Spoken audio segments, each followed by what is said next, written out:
torcedor do Atlético quer se ver livre o mais rápido possível da Série B, eu acho que isso é fato, é perceptível. Todo mundo consegue enxergar que o torcedor do Atlético não aguenta mais essa competição. Mas eu estava conversando com um amigo e eu estava parando e vendo toda a trajetória do Atlético ao longo da Série B, parando na virada de turno, olhando o cenário como um todo e pensando, cara, a gente olhava para tudo que estava acontecendo e pensava, a gente precisa de uma campanha de líder no segundo turno para tentar pensar em acesso. E não é que aconteceu, cara. Não é que aconteceu. Pelo primeiro turno do Atlético era muito improvável a gente imaginar num cenário que o Atlético tivesse algo próximo dos 70% de aproveitamento e o Atlético foi lá e conseguiu. Óbvio que é mérito do Odair, óbvio que é mérito dos jogadores, mas eu acho que alguns fatores foram fundamentais para o Atlético conseguir algo que em algum momento parecia literalmente impossível. Até por questão de pontuação mesmo, de tantos altos e baixos. A gente tá falando de um Atlético que na virada do turno chegou a ter 7 jogos sem ganhar. Essa sequência que a gente tá vivendo agora foi uma sequência, assim, desesperadora. E mesmo assim o Atlético foi lá e conseguiu reagir. Então, deixa aqui nos seus comentários os fatores que vocês consideram os mais importantes para essa reação do Atlético. Eu vou tentar citar todos. Óbvio, a gente vai falar bastante de reforços que chegaram no meio da janela, mas para mim o mais importante, sem dúvida nenhuma, foi o reposicionamento do Zapelli. O reposicionamento do Zapelli, eu acho que ele trouxe um tom de organização para o time do Atlético que, desculpa, o time do Atlético não tinha. Ele trouxe uma capacidade de fazer o time do Atlético jogar de maneira mais coerente, ter uma transição de bola melhor, da defesa para o ataque, algo que para mim era o maior problema do time no primeiro semestre. Até mais, com 8, 9 meses, o Atlético ainda tinha muita dificuldade até fazer esse movimento de ter o Zapelli na origem da jogada.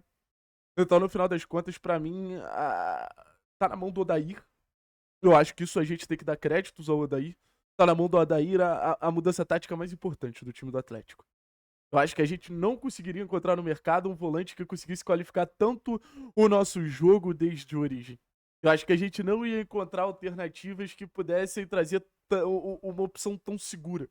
E eu acho que todos os personagens que a gente vai falar aqui, de certa forma, são influenciados pelo Zapelli. Porque, ou, assim, o Zapelli faz a bola chegar nesses personagens com mais qualidade, ou o Zapelli é um personagem que faz o jogo do Atlético ser mais coeso e a gente não fica tomando transição defensiva. E outro personagem que eu acho fundamental, acho até que jogou pouco, mas fundamental, é o Teran, né? O Teran, ele traz ao torcedor do Atlético um sentimento que o torcedor do Atlético não sente há muito tempo de olhar para um zagueiro e confiar plenamente nesse zagueiro. Isso eu acho, assim, absurdo por parte do Terão. Um feito muito grande, porque a gente vem de temporadas e temporadas e temporadas e temporadas e mais temporadas sofrendo com a zaga do Atlético cara, isso no final das contas nos deixa até desesperançoso em relação aos zagueiros que são contratados. Mas o Teran chegou com características muito completas. É um zagueiro muito completo, tem boa saída de bola, tem boa velocidade, tem boa imposição física, boa capacidade de saltar pressão. Um jogador que chegou com muita desconfiança pela parte da saúde dele, né? O que seria a condição de saúde do Teran? Mas acho que ele conseguiu entregar bastante. A média defensiva de gols sofridos do Atlético com o Teran é absurda. Volto a dizer, é absurda.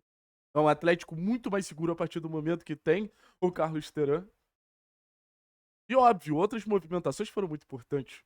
Eu acho que, querendo ou não, você ganhar o Mendonça é uma alternativa muito legal, mas uma alternativa ofensiva interessante para você ter saindo do banco. Acho que você ganhar jogadores da base, isso é um capítulo à parte. Jogadores que não tinham um impacto tão grande no primeiro turno voltam a ter espaço de maneira significativa no Atlético depois de muito tempo, né? O Atlético era um time que utilizava muito a base, deu uma parada. E você vê hoje pelo menos 3, 4 jogadores de plena confiança do Odair provenientes da categoria de base. O Léo Derek, que evolui, que cresce, que melhora. Um reforço que a gente não acharia no mercado. O Arthur Dias, um zagueiraço. Um zagueiraço, um zagueiraço. De posição física, ao mesmo tempo de boa técnica, de boa velocidade. Aí você tem o Dudu. O Dudu fez gols importantíssimos pra gente. O Dudu teve momentos de brilho técnico assim, Eu vou ser bem sincero que eu nem esperava que o Dudu conseguiria ter.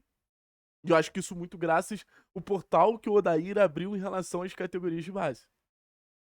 Um técnico que faz isso no Atlético merece o reconhecimento também. Então vocês estão vendo que eu tô pontuando item por item, mas tentando adicionar o Odair nesse item por item.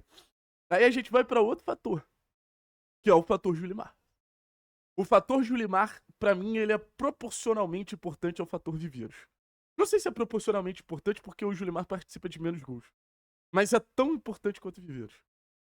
E lá na frente, quando a gente olhar pra essa Série B, que Deus quiser a gente vai se livrar, a impressão que eu tenho é que essa semana do Julimar contra Amazonas e Goiás vai ser uma das semanas mais importantes de toda essa trajetória. Vai ser uma sequência, assim, a ser muito comemorada.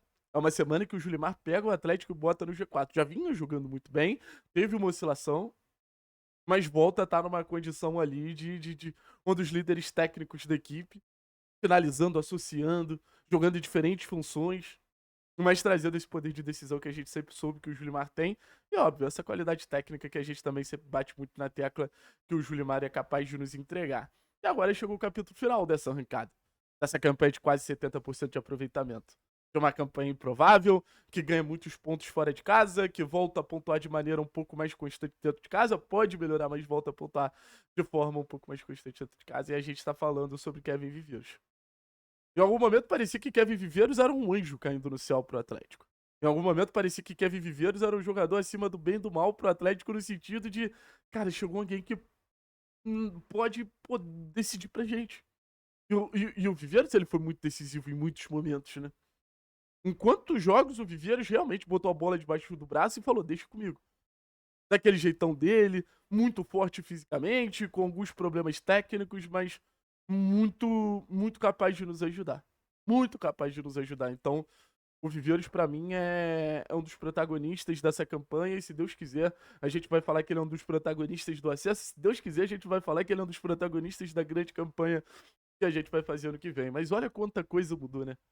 Olha quanta coisa mudou. Eu acho que o time do primeiro turno era um time muito subaproveitado. Era um time muito subaproveitado. Acho que no segundo turno a gente conseguiu desfrutar melhor de peças que já estavam no clube, óbvio. A adição de reforços sempre é fundamental. É o que a gente fala aqui no canal, sabe? Reforço, cara, sempre é bom. Muito difícil, assim, um reforço, obviamente, de qualidade não ter um impacto positivo na equipe. E acho que Teran, Queiroz, o próprio Julimar não deixa de ser um reforço. Esse volante novo que a gente conseguiu, né? O tal de Zapelli também não deixa de ser um reforço. E o Atlético agora tá próximo do impossível. Ou pelo menos em algum momento parecia impossível. Valeu? Tamo junto, é nóis.